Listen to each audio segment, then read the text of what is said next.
Assalamualaikum warahmatullahi wabarakatuh.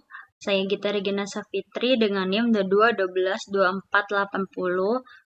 Lanjutan progres naskah ke minggu keempat dengan judul yang berbeda, yaitu untuk sekarang implementasi sistem PPDB online dengan hasil seleksi berbasis verifikasi OTP WA atau WhatsApp, studi kasus di SMP Bakti Praja Margasari.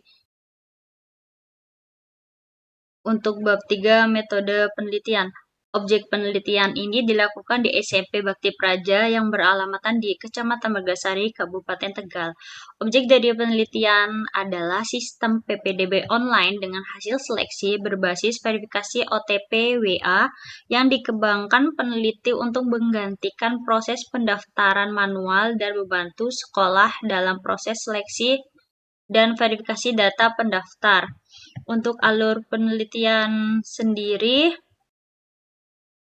dimulai dari pertama yaitu kedua pengumpulan data dengan wawancara, observasi, dan studi dokumen. Ketiga ada analisis, yaitu analisis masalah sistem, analisis SWOT, analisis PISES, analisis kebutuhan fungsional, analisis kebutuhan non-fungsional, dan analisis kebutuhan sistem. Selanjutnya perancangan sistem, di mana di sini ada flowchart, DFD atau data flow diagram, lalu ada IRD atau entity relationship diagram, dan desain. Untuk selanjutnya implementasi dan pengujian, di mana di sini ada implementasi database menggunakan MySQL, pengkodean sistem menggunakan CI3, API OTP WA. Lalu ada pengujian sistem yaitu black box testing. Selanjutnya ada evaluasi dan dokumentasi. Di sini evaluasi fitur dan kinerja dan simulasi penggunaan lalu selesai. Untuk keterangan alur penelitian, di sini ada pengumpulan data wawancara dilakukan dengan pihak panitia PPDB SMP Bakti Praja Margasari untuk memperoleh gambaran menyeluruh mengenai proses pendaftaran siswa baru yang sebelumnya dilakukan secara manual, serta untuk mengetahui kebutuhan sekolah terhadap sistem yang lebih praktis dan terstruktur. Ada observasi dilakukan dengan mengamati langsung proses penerimaan siswa baru, mulai dari pengumpulan berkas, pencatatan nilai, hingga seleksi akhir. Hal ini membantu memahami alur kerja aktual dan kendala yang sering terjadi pada proses pendaftaran manual. Lalu ada studi dokumen, yaitu mempelajari berkas pendaftaran yang digunakan sekolah seperti format nilai rapor, ketentuan setiap jalur pendaftaran, yaitu ada zonasi, prestasi, afirmasi, dan pindah tugas, serta contoh dokumen seperti KIP, SKTM, dan surat mutasi. Ada analisis. Di sini untuk analisis kebutuhan dilakukan untuk mengetahui apa saja yang dibutuhkan oleh pengguna sistem baik admin maupun calon siswa.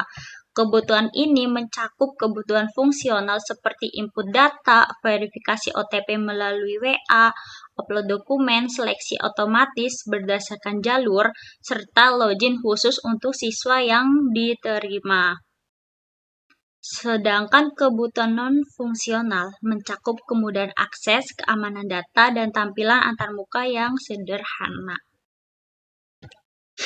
Untuk perancangan sistem sendiri, di sini ada beberapa rancangan seperti flowchart yang menggambarkan alur sistem mulai dari pengisian data oleh calon siswa hingga proses pengumpulan hasil seleksi. Lalu ada data flow diagram atau DFD untuk menjelaskan aliran data yang masuk dan keluar dari sistem secara lebih rinci. Lalu ada IRD digunakan untuk merancang struktur basis data yang terdiri dari 13 tabel.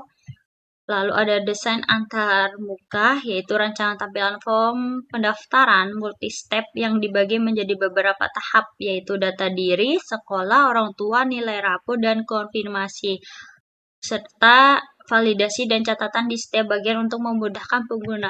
Ini juga udah saya terapkan karena saran dari Bapak sebelumnya.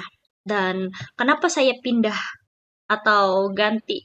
Tadinya kan tentang email, terus sekarang verifikasinya melalui WA, itu juga karena saran Bapak yang dari awal sampai terakhir saya konsul itu Bapak eh, menyarankan agar saya ganti memakai WA saja seperti itu, Pak. Lalu di sini ada implementasi dan pengujian, evaluasi dan dokumen, alat dan bahan. Di sini untuk data penelitian digunakan untuk memperoleh data Data yang digunakan dalam penelitian ini diperoleh dari SMP Bakti Praja Margasari sebagai objek penelitian. Data yang dikumpulkan mencakup alur dan prosedur pendaftaran siswa baru secara manual, jenis dan syarat dokumen berdasarkan jalur pendaftaran seperti zonasi, prestasi, afirmasi, dan pindah tugas.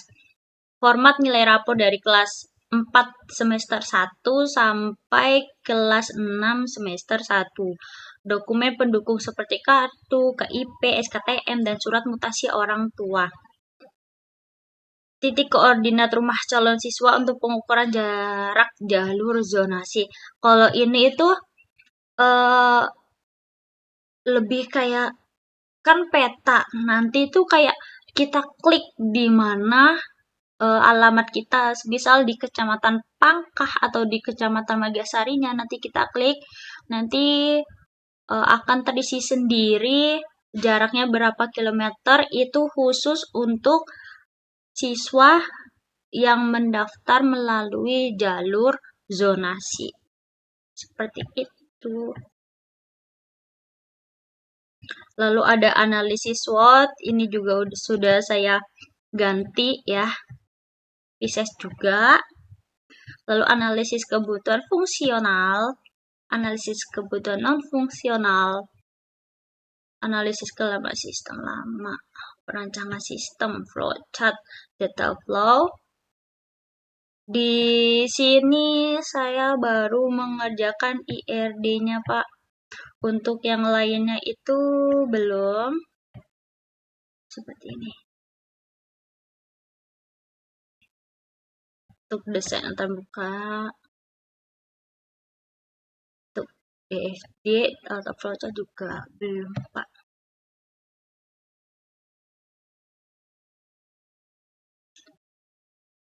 Sekiranya mungkin sampai sini saja. Jika ada kekurangan atau salah kata saya mohon maaf, dan jika Bapak ada saran lagi, silahkan Pak. Tidak ada apa-apa. Oke. Assalamualaikum warahmatullahi wabarakatuh.